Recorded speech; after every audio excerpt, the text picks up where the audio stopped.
దశాబ్దాల కల సాకారంలో తొలి అడుగుకు రంగం సిద్దమైంది. పేదలకు మరో 100 ఏళ్ల పాటు సేవలు అందించే లక్ష్యంతో ఉస్మానియా ఆసుపత్రి నూతన భవనానికి మరి కాసేపట్లో పునాది రాయిపడనుంది.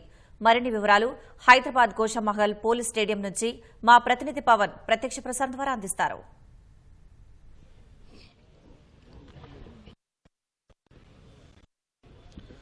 తెలంగాణ వైద్య ఆరోగ్య చరిత్రలో ఒక కొత్త శకం ప్రారంభం కానుందని చెప్పుకోవచ్చు. ఎందుకంటే ప్రజలకు అత్యాధునిక వైద్య సౌకర్యాలు అందించాలనే లక్ష్యంతో అయితే సర్కారు నూతన ఉస్మానియా ఆసుపత్రిని నిర్మించాలని నిర్ణయించింది. ఈ మేరకు ఇవాళ ముఖ్యమంత్రి రేవంత్ రెడ్డి గోషామహల్లో ఉస్మానియా ఆసుపత్రి ప్రస్తుతం గోషామహల్లో ఉస్మానియా ఆసుపత్రి నిర్మించేటువంటి శివలాల్ క్రికెట్ పోలీస్ స్టేడియంలో ఉన్నాము. ఇదే ప్రాంతంలో అయితే ఉస్మానియా ఆసుపత్రిని నిర్మించనున్నారు. మనం చూస్తున్నాం. ఇక్కడే ముఖ్యమంత్రి రేవంత్ రెడ్డి భవనానికి సంబంధించి అయితే శంకుస్థాపన చేయనున్నారు. మొత్తం అత్యాధునిక హంగులతో అయితే ఈ ఆసుపత్రి అందుబాటులోకి రానుందని చెప్పుకోవచ్చు.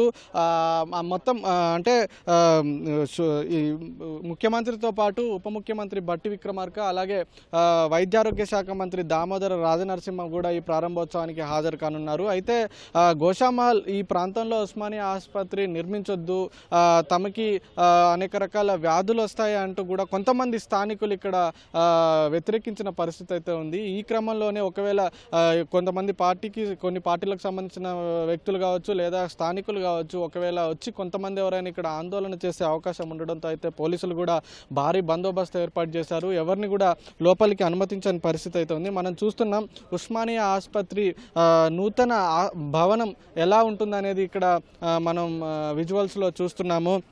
అత్యాధునిక సౌకర్యాలతో అయితే అందుబాటులోకి రానుంది. అయితే ఉస్మానియా ఆసుపత్రికి ఇటు ఒక్క తెలంగాణనే కాదు, ఉమ్మడి ఆంధ్రప్రదేశ్తో పాటు మహారాష్ట్ర, ఛత్తీస్గఢ్, కర్ణాటక రాష్ట్రాలకు సంబంధించినటువంటి ప్రజలకు కూడా గతంలో ఉస్మానియా ఆసుపత్రి సేవలు అందించింది.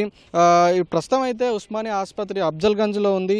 ఇప్పుడు నూతన భవనాన్ని అయితే గోషామహల్ స్టేడియంలో అయితే ప్రభుత్వం నిర్మిస్తుంది. అయితే 2000 పడకల సామర్థ్యంతో మొత్తం 32 లక్షల చదరపు అడుగుల విస్తీర్ణంతో అయితే ఈ ఆసుపత్రిని నిర్మించనున్నారు. మొత్తం 26 ఎకరాల విస్తీర్ణంలో అయితే ఈ ఆసుపత్రి భవనం రూపుదిద్దుకోనుంది. అయితే మొత్తం కార్పొరేట్ ఆసుపత్రులను తలదన్నేలా అయితే ఈ ఆసుపత్రి నిర్మించనున్నారు. మనం చూస్తున్నాం ఇక్కడ హాస్పిటల్ బ్లాకు, అలాగే సర్వీస్ బ్లాకు, అలాగే girls hostel, faculty residency, boys hostel, అలాగే మార్చురీ, పోలీస్ చెక్ పోస్టులు ఇవన్నీ కూడా అత్యాధునిక సౌకర్యాలతో ఈ ఆసుపత్రి అందుబాటులోకి రానుంది. మొత్తం అంటే వేలాదిగా ఆసుపత్రికి తరలి వచ్చే అవకాశం ఉంటుంది కాబట్టి రోగులు అందుకు సంబంధించి పార్కింగ్ కూడా ఎలాంటి ఇబ్బందులు తలెత్తకుండా అయితే మొత్తం గ్రౌండ్ ఫ్లోర్లో 2 ఫ్లోర్లలో కూడా పార్కింగ్ వసతులను అయితే ఏర్పాటు చేస్తుంది ప్రభుత్వం. మొత్తం ఇది నిర్మించేందుకు అయితే 2500 కోట్ల రూపాయలకు పైగా అయితే ప్రభుత్వం వెచ్చించనుంది. అయితే కొత్త భవనం ప్రారంభోత్సవం తర్వాత అయితే 20% వైద్యుల సంఖ్య కూడా పెరగనుంది. రోజు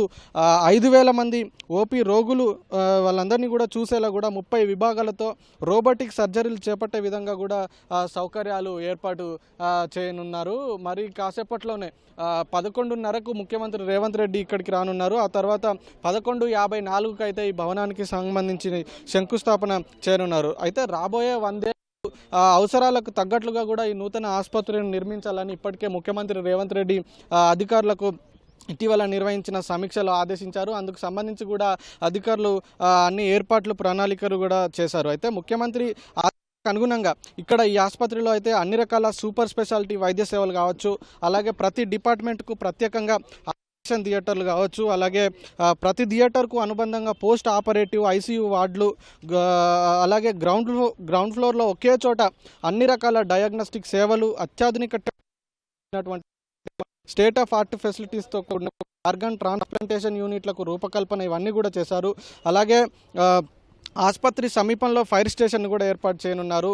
ఆసుపత్రి చుట్టూ విశాలమైన రహదారులు, ఆసుపత్రి ప్రాంగణంలో ఎక్కడికైనా సరే ఫైర్ ఇంజన్లు కావచ్చు, అంబులెన్స్లు కావచ్చు, మార్గాలు, అలాగే దివ్యాంగులు రాకపోకలు సాగించేందుకు వీలుగా ర్యాంపులు, ఆసుపత్రిలోని రోగులకు సహాయకులుగా వచ్చేవారు సేద తీరేందుకు డార్మటరీలు, క్యాంటీన్లు, మరుగుదొడ్లు ఇవన్నీ కూడా నిర్మించనున్నారు. మనం చూస్తున్నాం ఇదే ప్రాంతంలో ముఖ్యమంత్రి రేవంత్ రెడ్డి అయితే ఆసుపత్రి భవనానికి శంకుస్థాపన చేయనున్నారు. పోలీసులు అయితే భారీ బందోబస్తు ఏర్పాటు చేశారు. ఎవరిని కూడా ముఖ్యమంత్రి సందర్భంగా అయితే ఎవరిని కూడా లోపలికి అనుమతించని పరిస్థితి అయితే ఉంది. భారీగా పోలీసులు మోహరించారు. మరి కాసేపట్లో అంటే 11:30 సమయంలో ముఖ్యమంత్రి రేవంత్ రెడ్డి, ఉప ముఖ్యమంత్రి బట్టి విక్రమార్క, వైద్య ఆరోగ్య శాఖ మంత్రి దామోదర రాజనరసింహతో పాటు మిగిలిన ఉన్నతాధికారులందరూ కూడా హాజరు కానున్నారు. 11:54 ముఖ్యమంత్రి రేవంత్ రెడ్డి ఉస్మానియా నూతన ఆసుపత్రి నూతన భవనానికి అయితే శంకుస్థాపన చేయనున్నారు. కెమెరామెన్ రమేష్తో పవన్, ఈటీవీ న్యూస్, హైదరాబాద్.